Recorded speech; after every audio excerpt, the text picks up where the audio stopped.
Ukraine's allies seek votes for UN peace resolution ahead of the one-year war anniversary.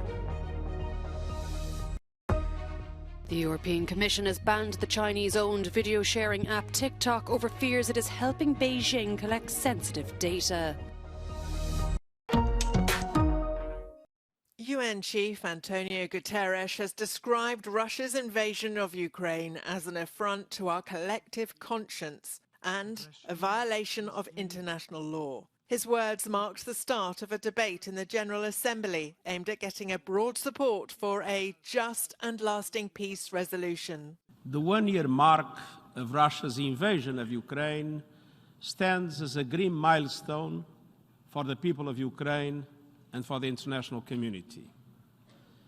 That invasion is an affront to our collective conscience, and the impact is being felt far beyond Ukraine. There are no two equal sides. There is no other country in the world that wants peace as much as Ukraine does. We never wanted war. We never planned to attack anyone. Our troops do not stand on anyone else's land. Thank you, Mr. President. Colleagues, this vote will go down in history. On the one-year anniversary of this conflict, we will see where the nations of the world stand on the matter of peace in Ukraine. В этом своем стремлении победить Россию любой ценой они готовы пожертвовать не только Украиной, но и ввергнуть весь мир в пучину войны. The draft resolution is sponsored by some 60 countries. However, the text, which underscores the need to halt hostilities and reaffirms the UN's commitment to Ukraine's sovereignty and independence, remains a symbolic gesture.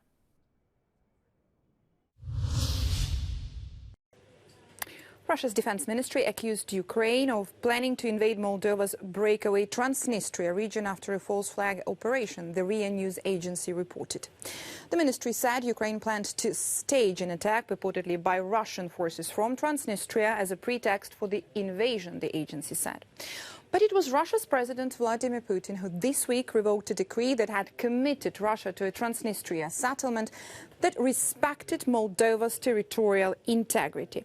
The Institute for the Study of War says this move does not indicate that Putin intends to attack Moldova, an undertaking for which he lacks military capability, although it does point toward an escalation in his ongoing efforts to undermine the Moldovan state. Moldova's President Maia Sandu said earlier this month that the country had intelligence which suggested Russia was plotting a coup to overthrow the Moldovan authorities and sow chaos in the small former Soviet republic. When Russia invaded Ukraine exactly 1 year ago, Moscow wanted to create a land corridor through southern Ukraine to the Moscow-backed breakaway region of Transnistria, a narrow strip of land almost 200 kilometers long and 30 kilometers wide between the Dniester River and Moldova's eastern border with Ukraine, that's not recognized as a sovereign state by the international community or indeed even by Russia. But just under 2,000 Russian soldiers are still stationed there since 1992. Over the recent days, Russia's president once again revived his imperialistic narrative that Russia is fighting for, quote, historic frontiers. Now, this concept has already been used in Ukraine invasion and could be used to justify aggression against almost any of Russia's neighbors, as well as Moldova. From a winter war to a spring offensive. After a year of fighting, the conflict in Ukraine is entering a potentially decisive phase. In recent months, the combat along the front line has been intense but incremental. But analysts say both sides are now gearing up for a wider push.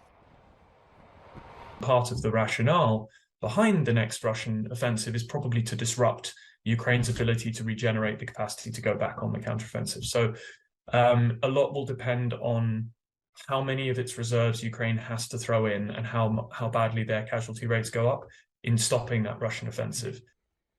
To a large extent, it's a race against time and for more resources. Will Ukraine receive Western military hardware as promised? Will Russia successfully mobilise fresh troops, replenish stocks and replace lost tanks? The bad outcome, as it were, is that Ukraine runs out of steam, is unable to take back most of the remaining occupied territory before that new wave of Russian-trained mobilizees and industrial equipment starts to come in at the end of the year. And at that point, we're headed towards, I think, a long-term stalemate. One factor making that stalemate more likely is the apparent determination of President Putin to push ahead with the war he started. A former US National Security Advisor says Russia's heavy losses have not deterred him. Putin's made it very clear that he's prepared to sacrifice whatever it takes, and that's, part of the problem. I mean, there's lots of statements being made and rumours coming out that he's willing to sacrifice the 300,000 people who have been called up. Could that alleged cold indifference lead us to the most catastrophic scenario, the use of nuclear weapons? Putin has hinted at battlefield nuclear strikes in the context of uncontrolled escalation. Is this just sabre-rattling? Actually using them generates almost no practical benefit at all, and certainly nothing to compensate for all of the costs, both in terms of immediate escalation risk, irradiating things they want to hold on to and be part of, and also pushing away the rest of the world. If nuclear warfare seems a remote prospect, so too appears the chance for peace or even a ceasefire. Russia and Ukraine have rejected each other's terms for a settlement and for now are focused on territorial gains rather than diplomatic solutions. Austria's decision to allow Russians to travel to Vienna for the Organisation for Security and Cooperation in Europe Assembly has led to international protest. Ukraine and Lithuania want to boycott this week's winter meeting. Our members of the parliament do not want to sit in the same room, in the same building with the Russian representatives who instigated, supported and continue to promote war in Ukraine. More than 80 members of the parliament from 20 countries wrote a letter to the leaders of Austrian parliament and government by asking specifically not to issue, visas and reconsider this decision. While Poland and Great Britain have recently refused Russian parliamentarians to travel to their OSCE events, the Alpine Republic is taking a different approach. As the official seat of the OSCE, Austria is obliged under international law to issue visas to all delegations, according to the government. And Vienna also wants to maintain dialogue. Die OSZE ist eine zentrale Plattform der Diplomatie und des laufenden Dialogs aller teilnehmenden Staaten. Auch Russland, die Ukraine sind weiterhin teilnehmende Staaten. Es ist, glaube ich, wichtig und richtig, dass diese Dialogplattform weiter unterstützt wird. Genau am Jahrestag des Kriegsbeginns in der Ukraine treffen nun russische und westliche Parlamentarier hier am Wiener OSZE-Sitz aufeinander. Eigentlich war diese weltweit größte regionale Sicherheitsorganisation gegründet worden, um so einen Krieg zu verhindern.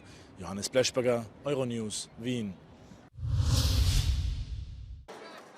The European Commission has banned its staff from using the Chinese-owned social media app TikTok over cybersecurity concerns, an issue that was discussed when the CEO of the video-sharing platform met EU commissioners in January. There are fears Chinese tech firms are helping Beijing collect sensitive data.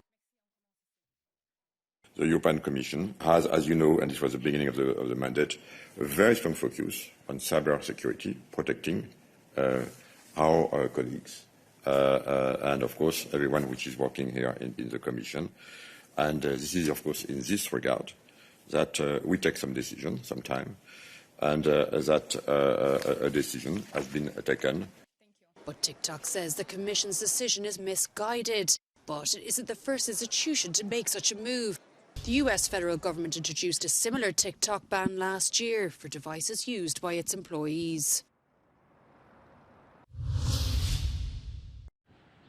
The situation is inflamed in the Middle East after a 4-hour fierce battle. The Israeli military says 6 rockets were fired by Palestinian militants from the Gaza Strip during the early hours of Thursday morning. Israeli forces say they intercepted 5 of them and say the other hit a field. They retaliated and struck several targets in Gaza. The attack appears to be in response to the raid on Nablus on Wednesday, where at least 11 Palestinians were killed. The United States is extremely concerned by the levels of violence in Israel and the West Bank.